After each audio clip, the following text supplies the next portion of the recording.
뇌물수수 등의 혐의로 검찰에 소환된 이명박 전 대통령이 총 21시간의 조사를 마치고 오늘 오전 귀가했습니다. 이 전 대통령은 검찰 조사에서 자신이 받고 있는 혐의에 대해 전면 부인했습니다. 네, 관련 내용들 짚어보겠습니다. 김영주 전 더불어민주당 의원, 김우석 미래전략개발연구소 부소장과 함께합니다. 두 분 어서 오십시오. 네, 안녕하세요. 김 의원님, 21시간의 조사를 받고 집으로 돌아갔는데 나오면서 변호인단에게 수고했다는 말 외에는 별다른 얘기는 없었습니다. 네, 그 기자들한테 말을 한 것이 아니라 뒤로 돌아보면서 안쪽에 변호인단이나 또 검찰 관계자들에게 수고했다 그렇게 말씀하신 것 같습니다. 실제적으로 특별하게 나오면서 굉장히 지친 모습이었기 때문에 그런 발언할 것이 없지만 본인은 기본적으로 검찰이나 또 어떤 면에서는 이명박 전 대통령의 태도, 그러니까 어떤 발언을 할 것인가는 대충 짐작을 했었고요.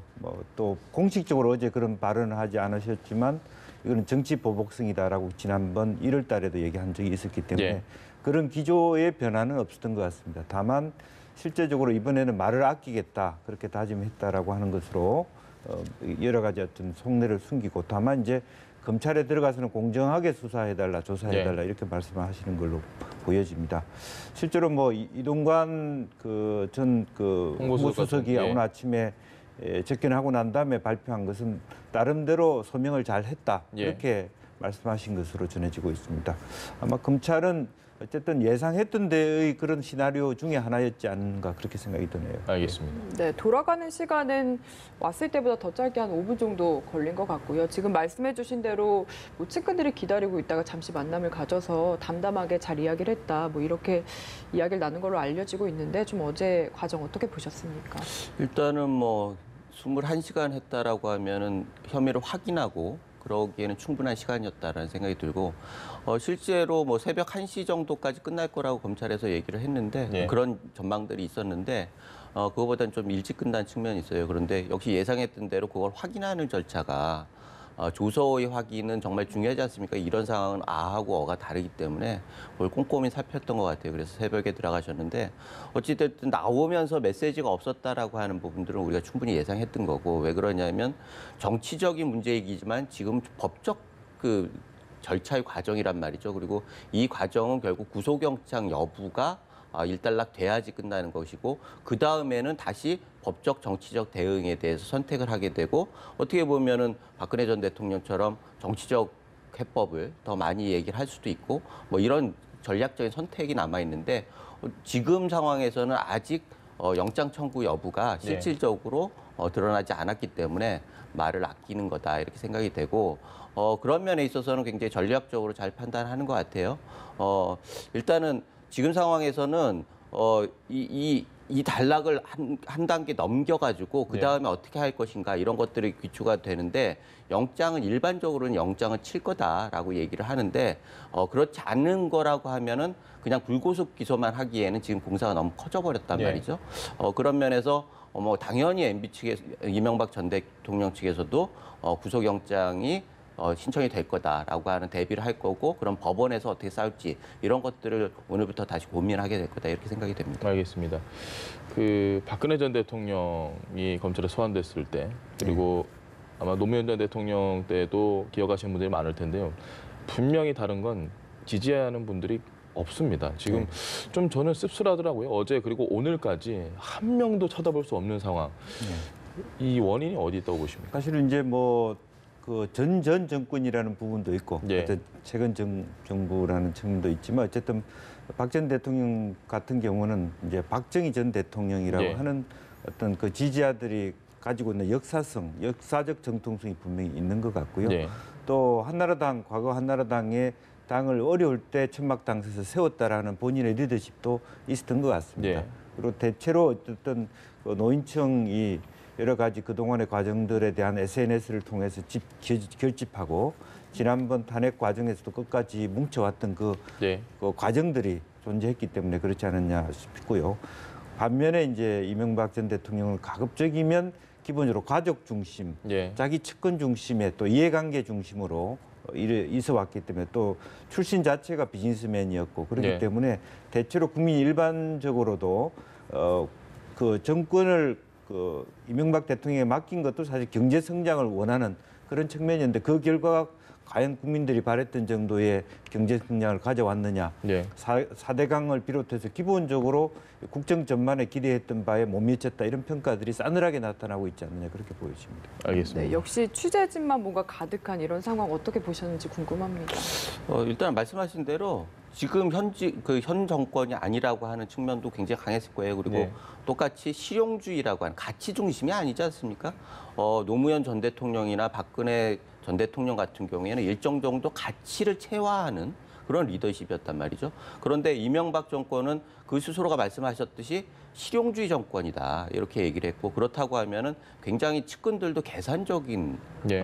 에서 힘을 모았다 이렇게 볼 수 있는데 그런 것들이 첫 번째 이유고 두 번째는 친이 친박 갈등 중에서 사실 지난번에 친이들이 박근혜 정부 때 대거 친박 진영으로 또 넘어간 측면도 있고요. 그러니까 새 자체가 유지하기가 굉장히 힘들죠. 물론 친이가 중심이 돼서 박근혜 전 대통령을 탄핵시키는 과정이 있었지만 그럼에도 불구하고 다시 친이로 가기에는 굉장히 어려운 거거든요. 아까 말씀드렸던 그 실용주의적인 측면과 그동안의 세월이 준 세력 기반의 와해 이런 부분들이 반영이 됐다고 생각을 하고 그런 것들을 지금 뭐 너무나 자연스럽게 받아들이고 있는 것 같아요. 그래서 네. 그 문제 제기 자체가 왜 지지자가 없느냐라고 하는 그 의문 자체가 어떻게 보면 좀 왜소하게 들릴 정도로 지금 상황은 그렇게 진행되고 있는 것 같습니다. 알겠습니다. 한 24시간 정도 앞으로 좀 시계를 돌려서 이명박 전 대통령이 검찰 포토라인에 나와서 어제 많은 이야기를 했습니다. 그 이야기 중에 뭐 하고 싶은 말은 많지만 말을 아끼겠다고 했는데 보니까 전두환 전 대통령의 골목 성명을 빼고 나머지 4명의 대통령이 지금 소환이 됐지 않습니까? 그 4분 중에 가장 말을 많이 하셨습니다. 좀 어제 메시지 어떻게 보십니까? 8문장. 근데 이제 어쨌든 그런 부분에 대해서 여전히 이제 그 경제 위기, 안보 위기 속에서 자기가 어떤 정치 보복을 당하고 있다라는 것을 여전히 행간에는 깔고 있는 것 같고요. 그리고 본인은 이제 그 중에서도 사실은 뭐 잘 알려지는 않았습니다만은 말을 아끼기로 다짐했다라고 하는 것은 자기 측근들은 강력하게 그런 문제 제기를 하자고 했는데 본인이 좀 그걸 좀 톤다운 시켰다라는 부분도 있는 것 같고요. 또 어쨌든 또 한편으로는 뭐 그런 부분이 있을지 없을지 모르겠습니다만 내가 이대로 물러서지 않는다.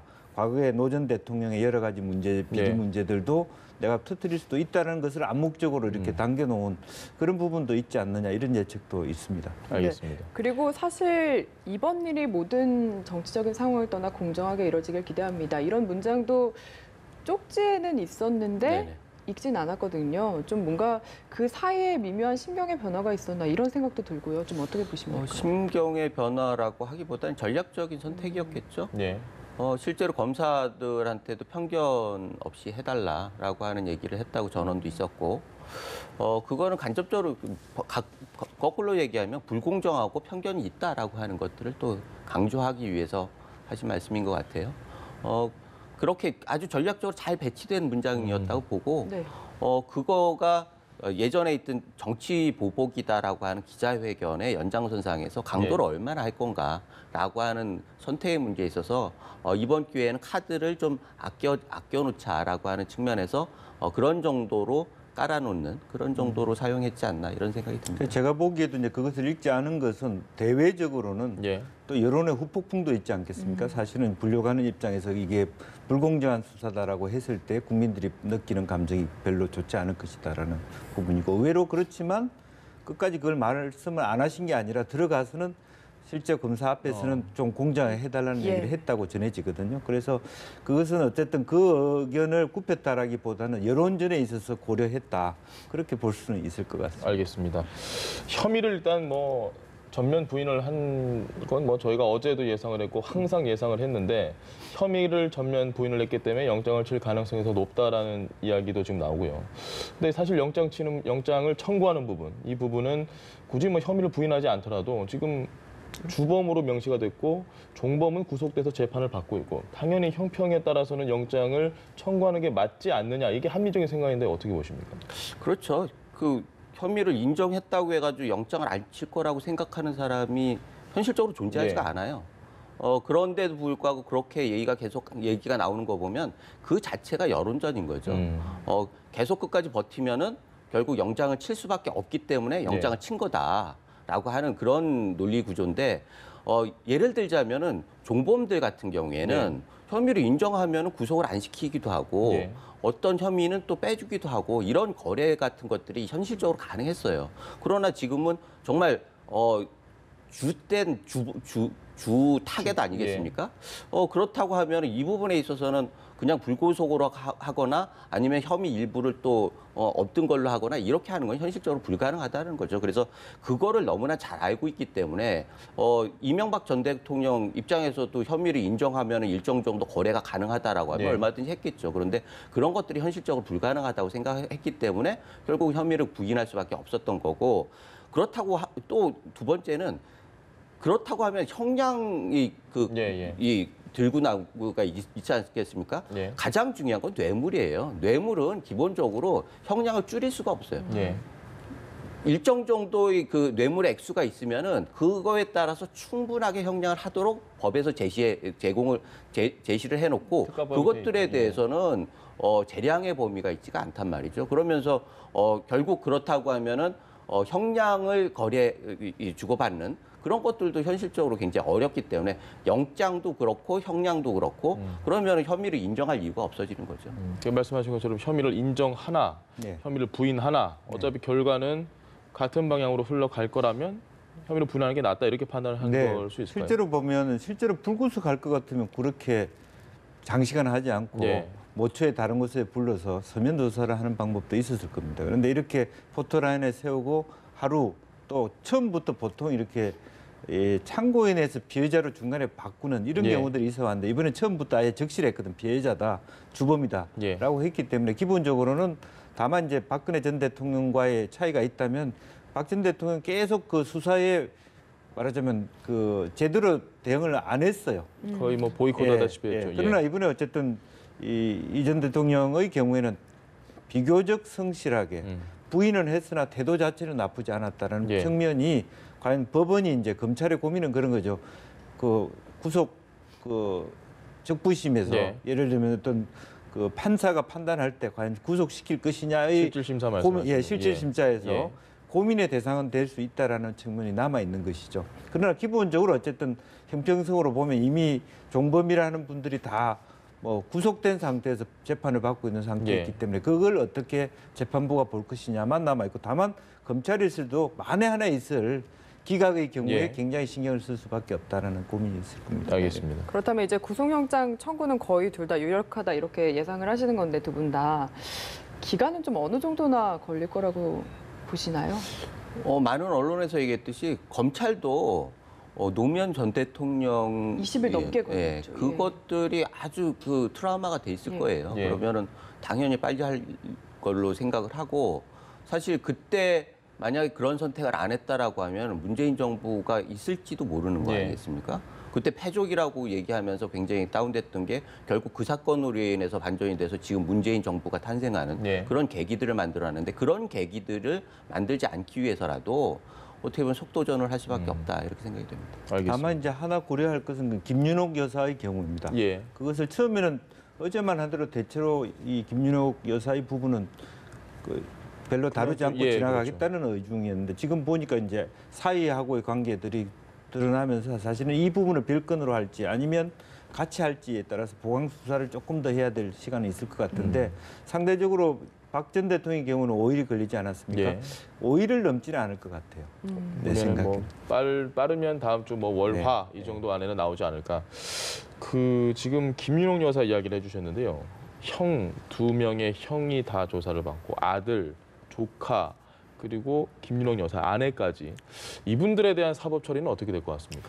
그렇습니다. 그래서 기본적으로는 이제 그 뇌물죄라고 하는 게 명백한 말하자면 증거가 나 있는 경우에 검찰 입장에서 그걸 기소하지 않을 수가 없는 상황이 있지 않습니까? 사실 그런 면에서 그 민간에 배급돼 되는 어떤 뇌물 중에서도 사실은 여러 가지 특히 이상덕 전 의원한테 간 부분은 대체로 크다고 보여지거든요. 다른 분들은 허위 사실을 얘기했다든지 이런 부분들이 있을 수 있지만 이제 그런 면에서 부인과 사위와 형의 문제에 대해서는 그 이상덕 전 의원의 경우에 대해서는 피해가기 쉽지 않을 것 같다는 생각이 듭니다. 그러면은 지금 김 의원님 말씀은 결국 법의 잣대로 정확하게 공정하게 한다는 건데 사실은 이게 지금 전직 대통령과 전전직 대통령이 만약에 구속영장이 기각이 되지 않는다면 청구를 해서 다 구속이 만약에 되는 상황에 이명박 전 대통령의 가족들까지 또 다 그렇게 되면 정치적으로는 지금 문재인 정부에 상당한 부담이 되지 않을까 그렇죠. 싶습니다. 사실 이 상황을 보면서 우리가 예전의 상황을 계속 떠올리게 예. 돼요. 노무현 전 대통령의 상황. 대상은 바뀌었을 때 검찰의 사법 절차 예. 그거는 똑같이 적용이 된단 말이죠. 그래서 지금 김윤옥 여사 같은 경우에 압박을 계속하면서 예. 결국은 이명박 전 대통령을 자백시키는 예. 그런 구조가 됐고 그런 것들을 견디지 못해서 전직 대통령이 극단적인 선택을 하고 예. 그런 과정이 결국 악순환으로 계속 지금 반복되고 있단 말이죠. 예. 이런 상황을 어떻게 할 것이냐 이런 것들은 정치 부담이 안 될 수가 없어요. 예. 실제로 앞에서는 시원할 수 있죠. 친노 그룹들 중에서는 주된 타겟이 처형을 받는 게 1차 목표일 테니까. 예. 그렇다고 하면 그럼에도 불구하고 그것들이 그쪽 진영 분들에 있어서는 적진영이 다시 부활할 수 있는 계기를 제공할 수 있단 말이죠. 예. 그런 것들이 정치적인 부담인 거죠.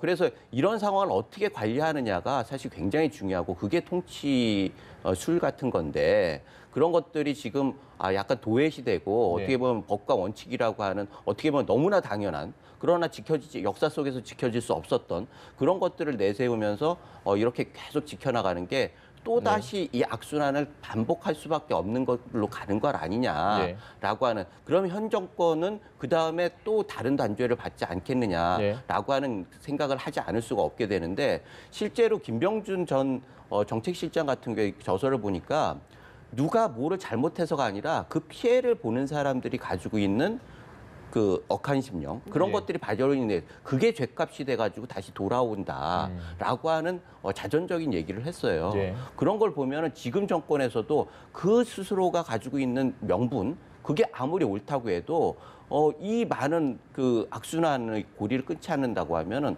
어떻게 보면 지금 다시 그 불행의 수레바퀴 속에 그냥 들어가는 거 아니냐라고 하는 우려가 있는 거죠. 네. 알겠습니다. 그렇다면 만약에 먼 가정이긴 합니다만 구속영장이 청구가 되고 만약에 이게 기각이 된다면 이게 좀 정치적으로 후폭풍을 불러올 가능성도 있는 거네요. 사실 법원 입장에서도 청구가 되는데 기각시키기는 쉽지 않을 거예요. 그리고 혐의 자체가 예. 이거는 어떻게 보면은 액수도 그렇고 예. 뭐 증언도 그렇고 영포 필팅에서 나오는 증거 자료들도 그렇고 이거를 아니다라고 하면 그 시달림을 견딜 수 있는 수사 법과는 없을 거라고 생각이 되는데 그걸 가정하기는 좀 힘든 것 같고요. 그럼에도 불구하고 그렇게 했다라고 하면 어떻게 보면은 우리 사법부의 독립을 보여주는 큰 사건이라고 생각이 되기도 하고 그거는 어떻게 보면은 불구속 원칙을 수호하는 그런 전기가 될 수도 있어요. 꼭 전직 대통령이 아니라고 해도 증거 인멸의 가능성들은 거의 없지 않습니까? 이미 시간도 오래됐고 압수수색도 전방위적으로 다 했단 말이에요. 게다가 전직 대통령이 도주의 여지가 있느냐 그것도 아니란 말이죠. 그런 면에 있어서 어떻게 보면은 당연히 불구속 기소를 하는 게 맞는데 그것들을 검찰에서 계속 고집을 한다라고 하면은 그 부분에 있어서는 우리 민주주의, 법치주의가 어떻게 보면은 좀 역행하는 거 아닌가라고 하는 생각도 할 수 있죠. 홍준표 한국당 대표가 부메랑이 될 것이다 네. 라는 이야기를 했습니다. 이 부분에 대해서 뭐 여러 가지 이야기가 있을 수 있는데 일단 김 의원님 생각은 어떻게 보십니까? 그것은 이제 아무래도 이제 지방선거를 앞둔 상태에서 이러한 부분들이 생길 수 있는 여러 가지 어떤 자당에 대한 어떤 피해에 대한 선제 공격적인 측면을 갖고 있고요. 내용으로 들어가면 두 가지 의미 있을 수 있죠. 그러니까 부메랑이라고 하는 것은 노 전 대통령의 비리를 다시 우리가 국회 차원에서 조사하자라고 얘기할 수 있겠다. 지난 대선에도 그런 공방이 있었습니다만은 640만 달러에 대한 그런 부분이 하나 있을 수 있고 두 번째는 이제 어쨌든 상징적인 의미에서 현재의 문재인 정부도 완전히 흠결 없는 정부가 될 것인가. 그러니까 또다시 정권이 바뀌면 그걸 뒤집어가는 그래서 악순환의 고리가 될 것이기 때문에 어느 정도 아무리 현재 청와대가 우리는 거기에 대한 입장에 개입할 수도 없다 하더라도 다시 한번 정치적 거래를 해보라. 라는 의미의 어떤 메시지라고 그렇게 보여집니다. 근데 지금 사실은 이 문재인 정권이 출범한 이후에 그 적폐청산이라는 부분 예. 거의 이제 마무리 수순에 있는데 박 전 대통령 그리고 이명박 전 대통령까지 다 처벌이 된다고 한다면 거의 하고자 했던 적폐청산은 어느 정도 완성을 하는 단계이지 않습니까? 네. 여기서 뭐 악순환의 고리를 끊기 위해서 스톱을 할 수 있는 여지는 없는 거 아닌가요? 지금은 이제 거의 수사가 마무리된 상태고 예. 11년간 여러 가지 의혹이 있었던 것들이 거의 다 정리된 부분이기 때문에 이 상태에서 현 정부가 할 수 있는 것은 별로 없을 거라고 보여집니다. 수사 예. 과정상에서는. 다만 아까 말씀하신 것처럼 정치적 고려는 국민들이 공감할 수 있는 네. 수준에서 할 수 있다라고 하는 예. 밝힐 것은 밝히되 나중에 가서 뭐 박 전 대통령도 그렇고 이 전 대통령도 그렇고 막 국민 전체의 어떤 여론을 보면서 현 정부 기간 안에서 할 수 있는 여러 가지 다양한 어떤 말하자면 대타협을 위한 예. 그런 어떤 뭐 국민 공감대 속에서의 어떤 액션은 가능할 수 있지 않겠나 생각이 듭니다. 알겠습니다. 네, 지금 화면이 나가고 있는데요. 이명박 전 대통령 사법 처벌에 대한 국민 여론 리얼미터 조사가 오늘자로 나왔습니다. 79.5%가 엄정한 사법 처벌이 필요하다 이런 여론이거든요. 좀 네. 어떻게 보고 계십니까? 일단 지지자들이 한 명도 안 나왔다는 거 보면 충분히 예상 가능한 수치예요. 예. 그리고 지금 저건 엄정한 처벌이라고 하는 부분들에 대해서 이의를 제공할 국민은 없을 겁니다. 네. 네. 지금 우리나라 같은 경우에는 특권이 없어야 한다. 지금 계속 그 이슈가 됐던 게 특정 계층과 특정 뭐 세습적인 뭐 이런 부분들 네. 그런 것들에 대해서 굉장히 그 불만들을 얘기하고 있는데 그런 면에서 저런 대답은 어떻게 보면 당연한 것 같고 네. 그런데 저는 저걸 보면서 그런 생각도 들었어요. 언뜻 생각이 드는 게 어제 문재인 예. 대통령이 북한 선수들 응원을 했단 말이죠. 예. MB 수사를 받는 와중에 그렇다고 하면 북한에 있는 그 3대의 적폐는 그냥 인정을 하면서 우리나라 적폐에 대해서는 정말 엄정한 잣대를 대하느냐라고 하는 예. 부분들도 있고 이 적폐라고 하는 게 그냥 이대만 걸쳐 있는 적폐들은 거의 없어요. 예. 그 전에도 충분히 적폐들이 있었고 그런 것들을 밝히지 않고 전전 정권, 보수 정권에 대해서만 그 잣대를 댄다라고 하면 정치보복이라는 얘기를 피하기 어렵고 예. 실질적으로 아까 말씀하셨던 권양숙 여사의 640만 불 지금 그 법적 시한이 거의 다 끝나가고 있는데 예. 조사를 안 하고 있어요.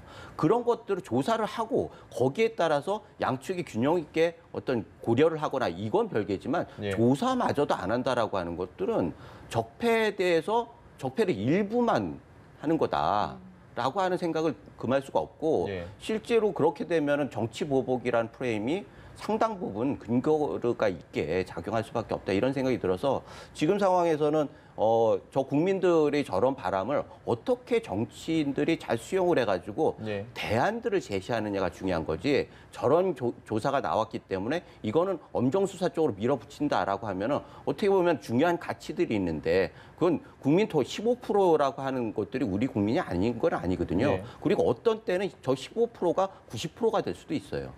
지금 정권이 지지도가 워낙에 높아서 그렇지만 지금 저 지지도가 떨어진다라고 하면 저거는 완전히 역전될 가능성도 충분히 있거든요. 네. 그런 면에서 그런 것들을 고려해서 이 증폭을 낮추기 위해서라도 정치적인 대안들을 잘 운용을 해서 국민들이 납득할 만한 그 탈출구, 분출구들을 좀 잘 배치를 하는 것이 진정한 통치 아닌가 이런 생각이 듭니다. 저는 이명박 네. 전 대통령에 대한 그 어떻게 처벌해야 되느냐에 대한 여론조사를 공표하는 건 좀 위험하다고 생각합니다. 네.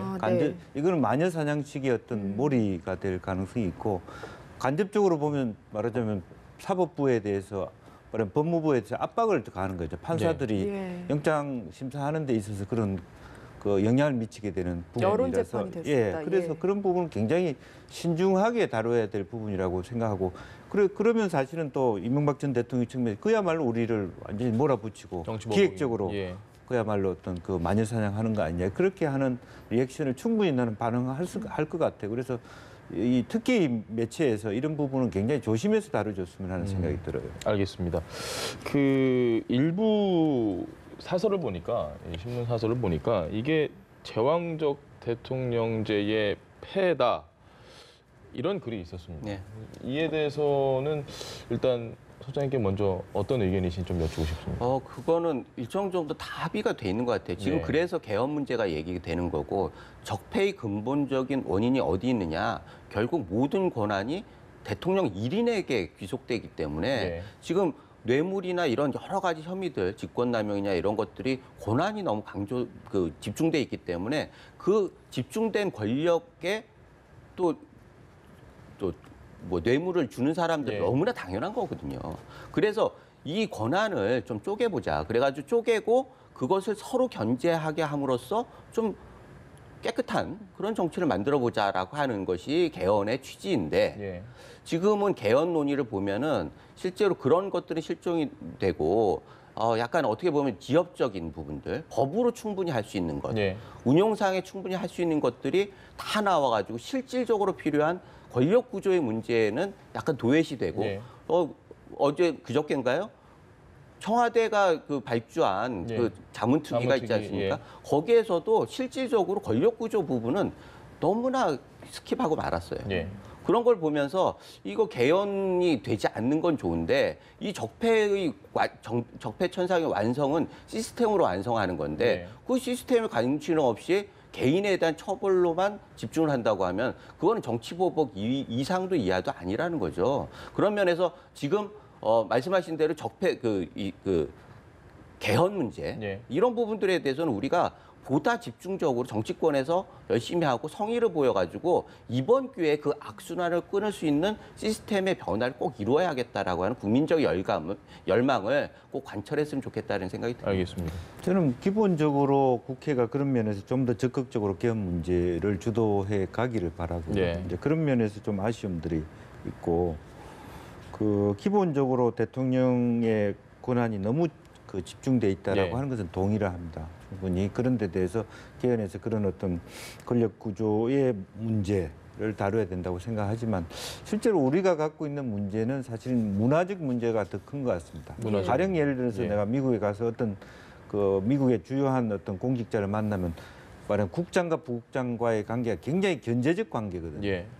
그러니까 대통령과 참모의 관계도 굉장히 대통령님 이것은 공무상 무슨 법규에 위반됩니다라고 네. 얘기하는 자기 역할을 가지는데 우리는 그야말로 일본 비슷하게 표현입니다 하면은 꼬봉이 돼버려요. 그냥 예. 그냥 보스와 말하자면 부하처럼 군주 주종, 관계죠. 예. 예. 군주와 클라이언틀리즘에 그에 빠져 있기 때문에 그런 문화를 어떻게 빨리 개선할 거냐의 문제도 굉장히 중요하다고 생각됩니다. 그래서 실제로 보면 주요한 외국에 가서 좀 선진국에 보면은 대사가 부대사에 굉장히 눈치를 본다든지 예. 국장이 부국장이 참모진한테 눈치를 봐요. 크로스 체크를 하기 때문에. 근데 우리는 어떻게 하냐면 내 이야기할 동안에 나가 있어 이렇게 되거든요. 예.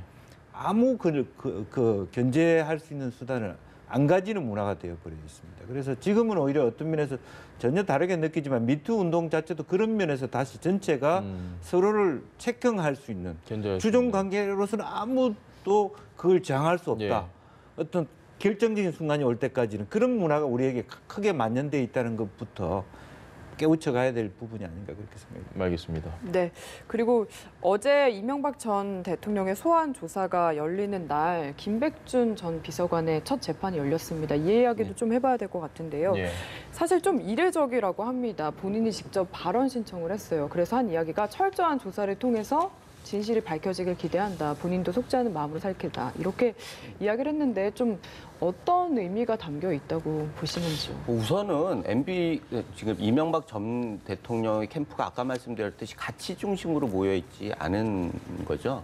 그래서 이해관계에 따라서 구성이 돼 있고 이해관계가 끝난다라고 하면 어떻게 하면 개인적으로 파편화되는 그런 네. 현상을 보이고 있는데 김맥준 전 기획관 같은 경우에도 딱 그런 케이스인 것 같아요. 평생을 같이 했어도 이거는 이해관계에 따라서 가는 거기 때문에 이해가 달라지면은 다른 길을 걸을 수밖에 없는 거죠. 예.